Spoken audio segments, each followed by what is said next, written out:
தீபாவளிக்கு ஸ்வீட்ஸும் பட்டாசும் வாங்க போறேன். ஸ்வீட்ஸும் பட்டாசு மாட்டுறாங்க. ஆமா. தீபாவளி பாட்டி எனக்கு உனக்கு தெரியுமா? தெரியாது. பின்னாவா நம்ம ஸ்கூல்ல தீபாவளி டிராமா போடுறாங்க. நம்ம பார்த்து தெரிஞ்சுக்கலாம். போலாம். பாய்.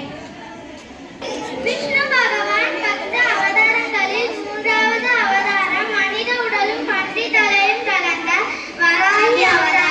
இரணியச்சன் என்னும் அசுரன் தனது கடுமையான தவத்தினால் தன்னை யாராலையும் அழிக்க முடியாத மாதிரி பிரம்மன் கிட்டருந்து வரத்தை வாங்கிக்கிறான். மக்களை கொடுமைப்படுத்துறான். அதை பார்த்த விஷ்ணு பகவான் வராகி அவதாரம் எடுத்து அசுரனை வகம் செய்யறாங்க. வகம் செய்யும் போது விஷ்ணு பகவானின் பரிசத்தால் பூமாதேவிக்கு ஒரு மகன் பிறக்கிறான். அவன் பெயர் பகுமன். அரக்கர்களை வகம் செய்யும் போது பிறந்ததினால் அவன் அரக்க குணம் கொண்டவனாக இருந்தான். மக்களை கொடுமைப்படுத்துறான், துன்பப்படுத்துறான். அதை பார்த்த விஷ்ணு பகவான் கிருஷ்ணர் அவதாரம் எடுத்து பூமாதேவியுடன் தேரோட்டி சென்றார். நரகாசுரனோட சண்டை நடந்தது. அம்பு பட்டு மயங்கி விழுந்தது போல நடித்தார் விஷ்ணு பகவான். அதை பார்த்த பூமாதேவி தனது மறு உருவமான சத்யபாமாவாக மாறி நரகாசுரனை அழித்தார். இந்த நாளை தான் நம் அனைவரும் தீபாவளி திருநாளாக கொண்டாடுகின்றோம். நன்றி, வணக்கம். இப்பொழுது இந்த பூமி முழுவதுமே ஆட்சியின் கீழ் வந்துவிட்டது. அடுத்ததாக என் படையை சொர்க்கலோகம் நோக்கி திருப்பிவிட வேண்டும். அருமை அரசே, ஆனால் தேவர்கள் சாவாவரம் பெற்றோம். அவர்களை வெல்வது எளிதல்ல. அதனால் என்ன சொல்ல வருகிறீர்கள் அமைச்சரே? அந்த தேவர்களை விட நான் பலவீனமானவன் என்று சொல்கிறீர்களா? இல்லை அரசே, அப்படி இல்லை. நான் என் அரசர் என்றென்றும் நிலைத்திருக்க வேண்டும் என்று நினைக்கிறேன். இந்த தேவர்கள் எல்லாம் நமக்கு ஒரு பொருட்டே அல்ல. நீங்கள் பிரம்மனை குறித்து கடும் தவம் செய்து சாகாவரம் பெற வேண்டும் என்பதே என் விருப்பம்.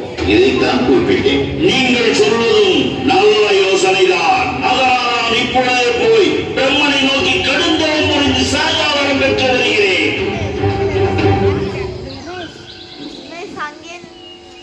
நரகாசுரன் ஒரு அடர்ந்த காட்டிற்கு சென்று தன் தவத்தினை தொடங்கினான்.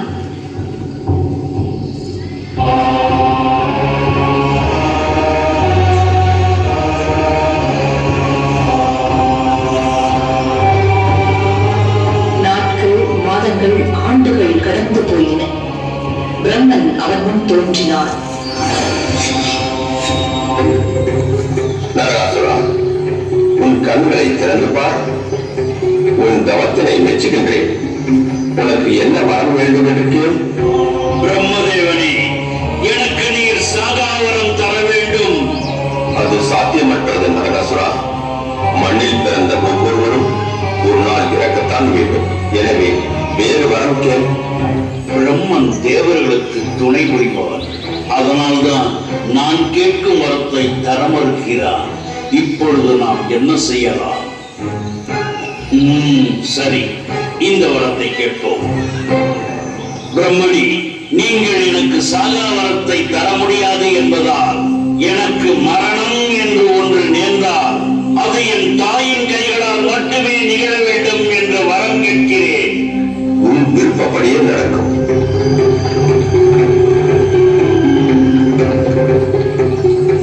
பிரம்மா அங்கிருந்து மறைந்ததும் உலகில் எந்த ஒரு தாயும் தன் மகனை கொல்ல வேண்டும் என்று நினைக்க மாட்டாள்.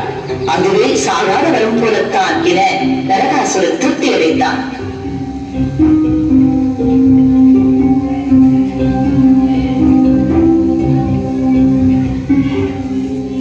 புதிய சக்தி கிடைத்த நரகாசுரனின் வன்முறை மேலும் அதிகரித்தது.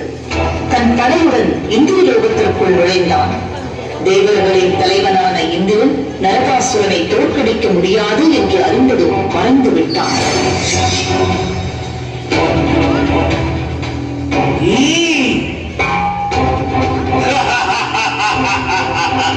இந்திரன் பயந்து ஓடிவிட்டார்.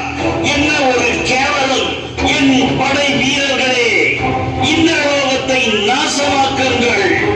ஒருவரையும் விட்டு விடாதீர்கள்.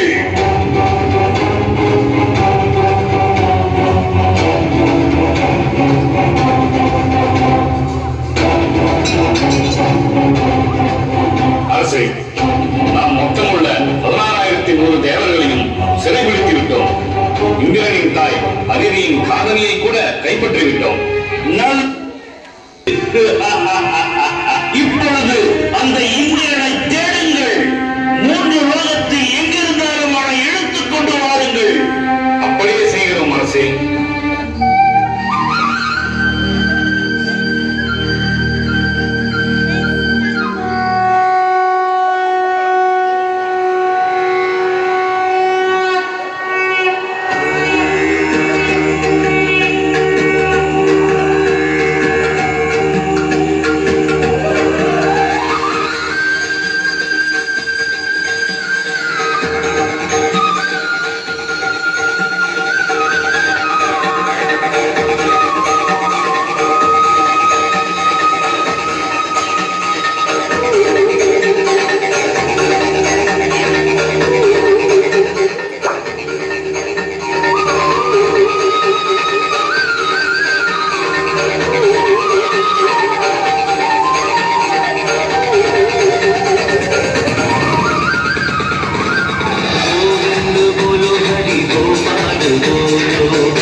சேர்ந்தான்.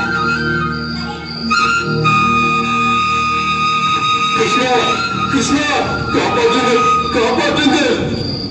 அமைதி, அமைதி. என்ன நடந்தது? இந்த உலகத்தை அந்த நரகாசுரன் கைப்பற்றி விட்டார். அனைத்து தேவர்களையும் சிறையடைத்து விட்டார்.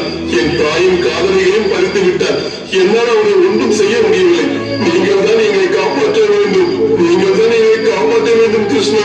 தெய்வீக பெண் அதிரியின் காதலிகளை பறிக்கும் அளவுக்கு அந்த நரகாசுரனுக்கு எப்படி தைரியம் வந்தது? நாம் கண்டிப்பாக அந்த நரகாசுரனை கொன்று இந்திரனுக்கு உதவ வேண்டும். அவசரப்படாதே சத்யபாமா. நீ சாதாரண பெண். நரகாசுரன் நீ நினைப்பதை விட சக்தி வாய்ந்தவர். எப்படி உன்னால் அவனை வெல்ல முடியும்? சற்று யோசித்துப்பார் சத்யபாமா. என்ன, நான் சாதாரண பெண்ணா? நீங்கள் எப்படி இந்த வார்த்தைகளை சொன்னீர்கள் கிருஷ்ணா?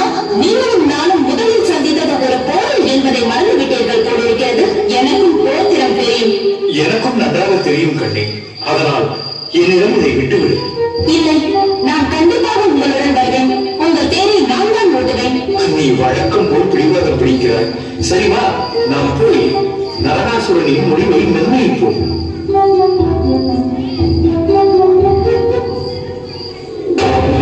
போர்க்களத்தில் கிருஷ்ணா, நீ என் சக்தியை குறைத்து மதிப்பிட்டு போர்க்களத்திற்கு ஒரு பெண்ணை அழைத்து வந்திருக்கிறாய். ஆனால் நீ உன் மனைவிக்கு முன்பாகவே செத்து விழுந்து அவமானப்படப் போகிறாய். நரகாசுரா, உன் தவறுகளை திருத்திக் கொள். உன்னை இத்துடன் உயிரோடு விட்டு விடுகிறேன். எதற்காக அவனிடம் வீண் பேச்சு பேசுகிறீர்கள் இறைவா? அவனது கதையை உடனே முடியுங்கள். கிருஷ்ணனுக்கும் நரகாசுரனுக்கும் இடையே பயங்கரமான யுத்தம்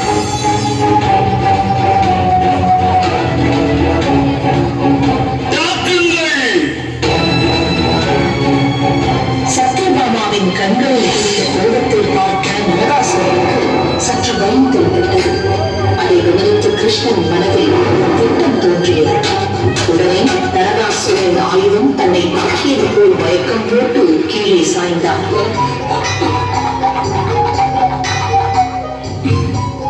மயங்கி விழுவது போல நடித்து விட வேண்டியதுதான்.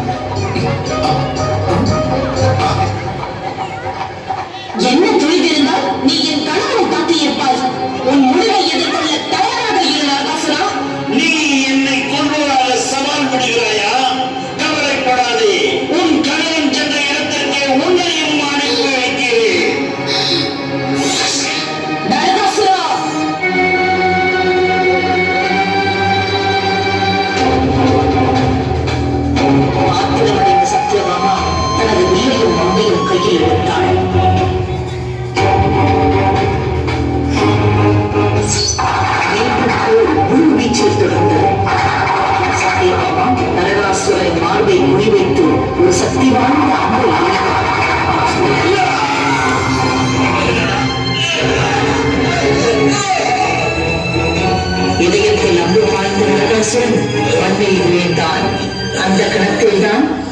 நரகாசுரனுக்கு தன் தாய் பூமாதேவியின் அவதாரம் தான் சத்யபாமா என்பது புரிந்தது. அதை சத்யபாமாவும் உணர்ந்தாள். கடவுளே, நான் எப்படி இதை செய்தேன்? இவன் என் மகனாயிற்றே. ஆமா, உன் மகன்தான். இருப்பினும் அவன் செய்த தவறுகளுக்காகத்தான் இந்த முடிவு அவனுக்கு நேர்ந்தது. அவனை பற்றி கவலைப்படாதே. இனி வருங்காலத்தில் இந்த நாள் நரகனின் சதுர்த்தசியாக வீடுகள் தோறும் விளக்கேற்றி கொண்டாடப்படும். நீதியை நிலைநாட்டி அமைதி திரும்பச் செய்வதற்காக தன் சொந்த மகனையே கொன்ற பூமாதேவியின் புகழ் என்றென்றும் நிலைத்திருக்கும் வகையில்தான் நரகாசுரன் மறைந்த அதே நாளில் வீடுகள் தோறும் விளக்குகள்